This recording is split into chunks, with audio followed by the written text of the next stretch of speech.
దేవుని పరిశుద్ధ నామానికి మహిమ కలుగును గాక.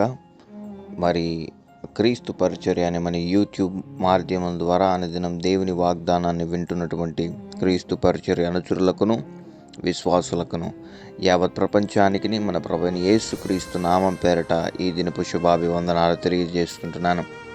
ప్రియ దేవుని బిడ్డలారా, మీరు ఉదయకాలమైన లేచి దేవుని వాక్యాన్ని ధ్యానిస్తూ ఆయన సన్నిధిలోనూ ప్రార్థిస్తూ ఆయనతో గడుపుతున్నారని, సహవాసం కలిగి ముందు కొనసాగిపోతున్నారని నేను విశ్వసిస్తున్నాను. మీరు అదే రకంగా దేవునిలో ఎదుగుచు, అంటుకట్టబడుచు, అభివృద్ధి చెందుతూ ఇదిగో మీరు ఉన్నత స్థాయిలో ఉండాలని మేము మీకోసం ప్రార్థిస్తున్నాం. మరి దేవుని వాగ్దానాన్ని మనం జ్ఞాపకం చేసుకున్నట్లయితే యోహాను రాసిన ప్రకటన గ్రంథం 7వ అధ్యాయము 17వ వచనంలో ఇలాగూ రాయబడి ఉంది. సింహాసన మధ్యమందుండు గొర్రెపిల్ల వారికి కాపరి అయి దేవుడే వారి కన్నుల నుండి ప్రతి బాష్ప బిందువును తుడిచివేయును. ప్రియ దేవుని బిడలారా, నీకున్నటువంటి కష్టాన్ని బట్టి, హృదయ వేదనను బట్టి, నువ్వు ఊహించినటువంటి పరిస్థితులు నీ జీవితంలో ఎదురైనప్పుడు తెలియకుండానే మనుషులు ఎవరితో పంచుకున్నాను, లేదా ఒంటరిగా కూర్చుని ఆలోచిస్తున్నాను, లేదా ఆ తలంపులు నీ మధ్యలోకి వచ్చినాను, నీ హృదయం బద్దలైపోతూ కన్నీరు విడుస్తూ నువ్వు రోధిస్తుంటా.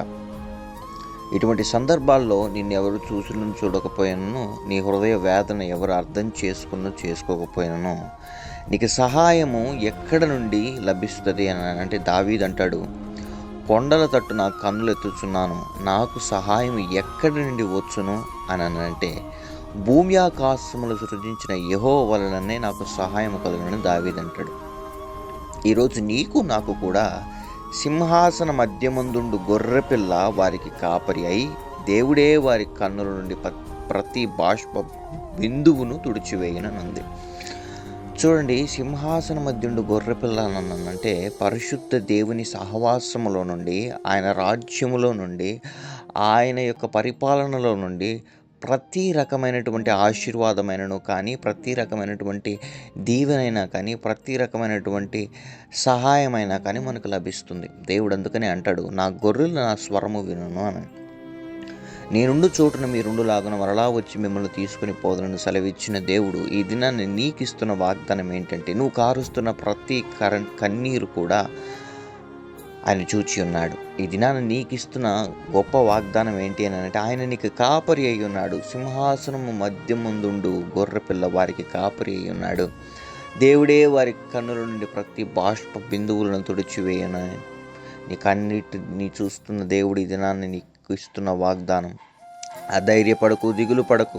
నీ సమస్త విధములైనటువంటి కష్టముల నుండి, సమస్త విధములైనటువంటి ఇరుకుల నుండి, ఇబ్బందుల నుండి దేవుడు అతి త్వరలోనే నిన్ను కాపాడబోతున్నాడు. దేవుడు అతి త్వరలోనే నీకు గొప్ప మేలును చూపించబోతున్నాడు. దేవుడు నీకు సహాయం దయచేయబోతున్నాడు. పరిస్థితులు తారుమారై ఉండొచ్చు. ఇదిగో నీ ఆరోగ్యం నీకు సహకరించకుండా ఉండి ఉండొచ్చు. ఇదిగో లేదా నీకు కుటుంబీకులు నీకు సహకరించకుండా నీ మీద నిందలు మోపుతుండొచ్చు. దేవుడు నీకు ఇస్తున్న వాగ్దానం, నీ కన్నీటిని దేవుడు నాట్యంగా మార్చబోతున్నాడు. ఆయన నీకు సహాయం చేయబోతున్నాడు, నీ కాపరిగా ఉండబోతున్నాడు. నువ్వు చేయాల్సిందంతా ఒకటే, నీ దేవుడికి నువ్వు విన్నపములను చెప్పుకొని, నీ బాధలను చెప్పుకొని, ఆయన యందు విశ్వాసం నుంచి నడుచుకున్నట్లయితే ఖచ్చితంగా దేవుడు నిన్ను హెచ్చిస్తాడు. భూదిగంతముల వరకు ఆయన నిన్ను ఆశీర్వదిస్తాడు. ఇదిగో తల్లి మరిచినను, తండ్రి విడిచినను నేను నిన్ను విడువని సెలవిచ్చిన దేవుడు, చూడుము నా అరచేతిలో నేను చిక్కుకొని ఉన్నాను, నీవు నా సొత్తను సెలవిచ్చిన దేవుడు. నువ్వు దరిద్రతలోను, అనారోగ్య పరిస్థితుల్లోనూ, ఇరుకులలోను, శోధనలోను, ఇబ్బందుల్లోనూ, అవమానాల్లోనూ బ్రతకాలని ఎంత మాత్రమైతే కోరుకోడు. ప్రతి దేవుని బిడ్డలారా, మీరు గమనించుకోవాల్సింది ఏంటంటే, మనుషులు వస్తారు, వెళ్ళిపోతారు. మనుషుల ప్రేమలన్నీ తాత్కాలికమైనవి. మనుషులను నమ్మి, మనుషుల వైపు చూచి మోసపోకుండా నిత్య ప్రేమను మనకు అనుగ్రహించి మన కోసం ప్రాణం పెట్టిన దేవుడి వైపు మనం చూడాలి. ఎందుకు మేము అనేక సార్లు ఈ మాటలు చెప్తామని అంటే, మీరు క్రీస్తు అనే ఆయన ప్రేమలో, ఆయన ప్రేమను రుచి చూసినప్పుడు మీరు మనుషుల మాటలను లెక్క చేయరు. వారు పెట్టు నిందలకి కానీ, వారు పెట్టు అవమానాలకు కానీ జడియరు, కృంగిపోరు. నేను మిమ్మల్ని బ్రతిమలాడుకునేది ఒకటే, అనుదినము దేవుని సన్నిధిలో మీరు ఎదిగినట్లయితే, మీ పాపాలని మీరు జయించుకోలేనంత బలహీనులైనా పర్వాలేదు, మీరు ఆయన ముందు మోకాళ్ళు వేసినప్పుడు, ఆయన సన్నిధిలో మోకాళ్ళు వేసినప్పుడు, ఇదిగో దురాత్మలన్నింటినీ ఆయన మీ కాళ్ళ కిందకి తీసుకొస్తారు. మిమ్మల్ని ఏవైతే శోధిస్తున్నాయో, ఏ మనుషులైతే మిమ్మల్ని బాధిస్తున్నారో, ఏ మనుషులైతే మిమ్మల్ని హింసిస్తున్నారో, వారందరూ మీ కాళ్ళ దగ్గరికి రాబోతున్నాను. ఈరోజు నేను మీకు ఇస్తున్న హోంవర్క్ ఏంటి అని అంటే, దేవుడు మా పక్షాన ఎలా ఉన్నాడు, దేవుడు మా పక్షాన ఎలా ఉన్నాడు, దేవుడు మాకు ఇచ్చినటువంటి ఆశీర్వాదం ఏంటి, దేవుడు మాకు ఇచ్చేటువంటి ఆధిక్యత ఏంటి, దేవుడు మాకు ఏవే శక్తులను అనుగ్రహించాడు భూమి మీద అని కొంతమందికి ఆలోచన వస్తుంటుంది. దేవుడు మా తోడు లేడని ఆలోచన వస్తుంది, దేవుడు మమ్మల్ని చూడడం లేదని ఆలోచన వస్తుంటుంది.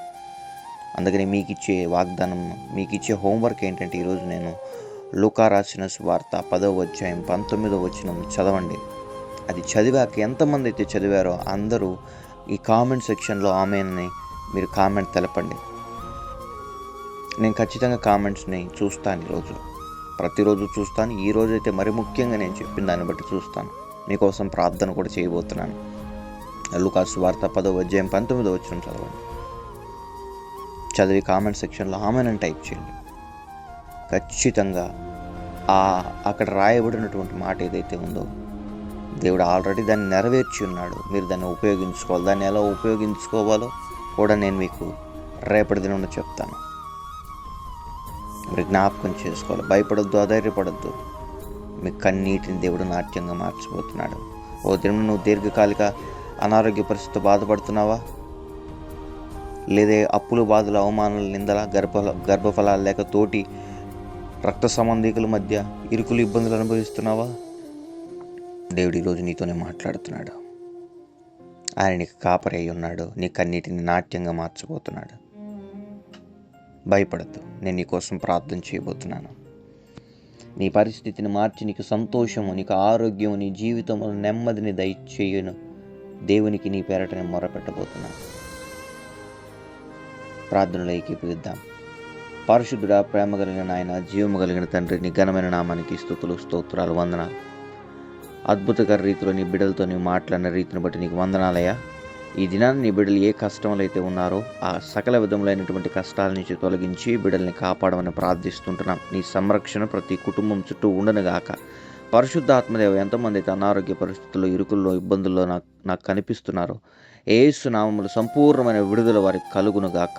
అయ్యా, నీ సేవకుల కుటుంబాల్లో నెమ్మది లేకుండా ప్రభువైన వారి కుటుంబాన్ని అతలాకుతలం చేస్తున్న ప్రతి దురాత్మ చీకటి అంధకార సమూహాలను బయటికి రమ్మని ఆజ్ఞాపిస్తున్నా.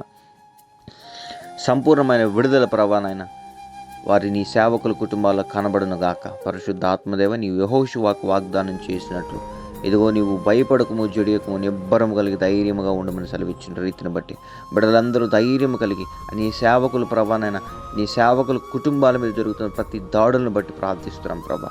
ఆ బిడ్డలకి ధైర్యాన్ని అనుగ్రహించండి. నీవు చాలిన దేవుడుగా ఉన్నావని, వారిని నడిపింపగలుగుతావని వారు గుర్తెరగలని కృపను అనుగ్రహించండి. సేవలో కలుగుతున్న సకల విధమైన ఆటంకాలను యేసు నామములో లయపరచమని ప్రార్థిస్తున్నాం. మరి ఈ దినం ఎంతమంది అయితే ప్రవరణ వివాహ దినాలు, జన్మదినాలు, ప్రవరణ బ్యాప్టిజం డే, ప్రవరణ డేస్ జరుపుకుంటున్నారు. బిడ్డలందరినీ జ్ఞాపకం చేసుకోమని ప్రార్థిస్తున్నాం. బిడ్డలు స్వస్థపరచండి, దీవించండి. శుభములని దీవెనలు ప్రకటిస్తున్నాను బిడ్డల మీద. నూరంతలుగా ప్రవరణ బిడ్డలు ఆశీర్వదింపబడుదురుగాక. పరిశుద్ధ ఆత్మదేవ, ఆయా ప్రయాణ మార్గంలో బయలుదేరి వెళ్తున్న ప్రతి బిడ్డలకి క్షేమకరమైన ప్రయాణ మార్గాన్ని అనుగ్రహించండి. దారిలో పొంచినటువంటి సకల విధములైన దురాత్మ చీకటి సమూహాలని, మరణ సమూహాన్ని యేసు నామములో కాల్చివేస్తున్నాం. సురక్షితమైన ప్రయాణాలు బిడ్డలకు అనుగ్రహించమని ప్రార్థిస్తుంటున్నాం. నాయన, ఉద్యోగ ప్రయత్నాల్లో ఉన్న బిడ్డలకి మంచి ఉద్యోగాలను అనుగ్రహించమని ప్రార్థిస్తున్నాం. వివాహ సంబంధాల కోసం ఎదురు చూస్తున్న బిడ్డలకి ప్రవరణ ఆయా సక్రమైనటువంటి ప్రవరణ వివాహ సంబంధాలను అనుగ్రహించమని ప్రార్థిస్తున్నాం. కోర్టు కేసుల్లో ప్రవరణ తగాదాల వల్ల ప్రవరణ భార్యాభర్తల గొడవల మధ్య ప్రవరణ ఆస్తి తగాదాల్లో ప్రవరణ ఎంతమందితో ఇరుక్కొని ప్రవరణ ఇదిగో ప్రవరణనైనా అవమానాలను, నిందని, కన్నీటిని చూస్తున్నారు. యేసు నామములో ఆ కేసులన్నీ కొట్టివేయబడును కాక. ప్రవరణ బిడ్డలందరూ కలిసి సంతోషంగా జీవించినట్లుగా బిడ్డలను కాపాడమని ప్రార్థిస్తున్నాం. అనారోగ్య పరిస్థితుల్లో ఉన్న వారి గురించి ప్రార్థిస్తున్నాం ప్రభా. క్యాన్సర్, ఎయిడ్స్ ప్రభానైనా, టీబీ ప్రభానైనా, kidney problem, lungs problem, heart problem, liver problem ప్రభానైనా, ఇదిగో సకల విధములైనటువంటి పరిస్థితులు ప్రభాన, గర్భసంచిలో గడ్డలు కానీ ప్రభానైనా, సకల విధములైనటువంటి ప్రభానైనా ప్రాబ్లమ్స్, షుగర్, థైరాయిడ్ ప్రభానైనా, సకల విధములైనటువంటి ప్రభాన అనారోగ్య పరిస్థితులు యేసు నామములో ఇప్పుడే లయమైపోవును గాక. ఎంతమంది అయితే బిడ్డల ప్రవరణ, డాక్టర్లు సైతం కూడా ప్రవరణ మేము ఇంకా కాపాడలేం, మేము చేయవలసిన వరకే చేసాం, ఇక మేము ఏం చేయలేమంటున్నారో వారు ఆశ్చర్యపోయేలాగా నీవు ఆ బిడ్డల్ని స్వస్థపరచమని ప్రార్థిస్తున్నాం. ఇప్పుడే ఐసీయూలో ప్రవరణ, వెంటిలేటర్స్ మీద ప్రవరణ అడ్మిట్ అయినటువంటి ప్రతి బిడ్డకి ఆరోగ్యము కలుగును కాక. నజరేయుడైన యేసు నామములో రోగాల్లాగా నటిస్తున్న దురాత్మలు బయటికి వచ్చును కాక. ప్రభా, నీ సహాయ సహకారాలను అనుగ్రహించమని ప్రార్థిస్తున్నాం. ఈ దినమందు పరీక్ష రాస్తున్న బిడ్డలకి ప్రభు నీ జ్ఞానాన్ని అనుగ్రహించమని ప్రార్థిస్తున్నాం. పరీక్ష రాసి రిజల్ట్స్ కోసం ఎదురు చూస్తున్న బిడ్డలకి మంచి ప్రవణ ఉత్తీర్ణతమైన మార్కులను అనుగ్రహించండి. మరి ఎంతమంది అయితే బిడ్డల ప్రవణ ఆత్మ కోసం ప్రవణ తాపత్రయపడుతూ ప్రవణ నీ పరిశుద్ధాత్మను పొందుకొని సేవ చేయాలని ఆశపడుతున్నారు, బిడ్డలను జ్ఞాపకం చేసుకోండి. ఇంకను నీలో ఎదగలిగిన కృపను అనుగ్రహించండి. ఎంతమంది అయితే బిడ్డల ప్రవణ విదేశాలలో ఉద్యోగ ప్రయత్నాల్లో ఉన్నారో ప్రవణ ఆ బిడ్డలకి ప్రవణ ఆటంకాలు కలిగజేస్తూ ప్రతి దురాత్మ చీకటి అంధకార సమూహాలు లయమైపోవును గాక. చదువు కోసం విదేశాలకు వెళ్ళాలని ప్రయత్నిస్తున్న ప్రతి బిడ్డలకి ప్రవణైనా నిశ్చితమైతే ఆ బిడ్డలను ప్రవణ దేశానికి వారు కోరుకున్న రేవుకు నడిపించమని ప్రార్థిస్తుంటున్నాం. నీ సహాయాన్ని అనుగ్రహించండి, నీ కృపను చూపించమని ప్రార్థిస్తున్నాం. ఎంతమంది అయితే ఈ క్రీస్తు పరిచర్య అనే ప్రవణైనా మా యూట్యూబ్ ఛానల్ని లైక్ చేస్తున్నారో, షేర్ చేస్తున్నారో, సబ్స్క్రైబ్ చేస్తున్నారు, అనేక మంది ప్రవణ ఈ వీడియోస్ ప్రవణను చూస్తున్నారు. ఏ ప్రవణైన బాధలో ఉన్న వారికి సంపూర్ణమైన విడుదల కలుగును గాక. బిడ్డలందరూ సంతోషముగా జీవించుదురు గాక. ఆ బిడ్డల మీదకి ప్రవణ 1000 తరముల ఆశీర్వాదంలో వచ్చును గాక. నీకు వందనాలు చెల్లిస్తుంటున్నాం. సకల విధములైనటువంటి పరిస్థితుల్ని ఆధీనంలోకి తీసుకోమని, దుష్టుడు కలిగిస్తున్న సకల విధములైనటువంటి శోధనల నుంచి, బాధల నుంచి, మరణకరమైన రోగం నుంచి బిడ్డల్ని తప్పించమని, కన్నీటిని నాట్యంగా మార్చబోతున్న దేవా, వారు చేసుకున్న మనవి ప్రవణ వారికి నువ్వు దయచేసినందుకు నీకు స్తోత్రాలు చెల్లిస్తూ యేసయ్య అతి పరిశుద్ధమైన నామముని ప్రార్థన విన్నపములు అడిగి పొందుకున్న మా ప్రియ పరలోకపు తండ్రి. Amen, amen, amen. Praise the Lord. May God bless you all. ప్రియులారా గమనించండి, లూకా రాసిన సువార్త 10వ అధ్యాయం 19వ వచనం మీరు అందరూ చదివి కామెంట్ సెక్షన్లో తెలిపిన ఎడల నేను మీకోసం ప్రత్యేకంగా ప్రార్థించబోతున్నాను. కృప మనందరికీ తోడేండును గాక. ఆమెన్.